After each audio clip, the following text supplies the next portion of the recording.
শেষ নিঃশ্বাস ত্যাগ করার আগে আবু তালেব অসুস্থ। আবু জাহেল, উতবা, সাইবা একদিকে, আমার নবী আরেকদিকে।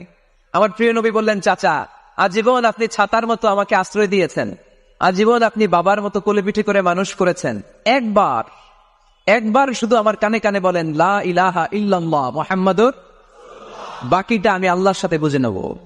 কিন্তু আবু জাহেল পাশে আসে না নাই? আবু জাহেল কয় না, আবু তালেব খবরদার, আজীবন যে শিরকি ধর্মের উপরে ছিল ওইটার উপরই থাক, বাপ দাদার ধর্মে চুনকালি মাখিস না। একবার আবু তালেব প্রিয় নবীর নুরানি চেহারার দিকে তাকায়, মনে মনে ভাবে এখনই পড়ে ফেলি কালিমা, মুহাম্মদের আদর্শই আমার আদর্শ বানায় ফেলি।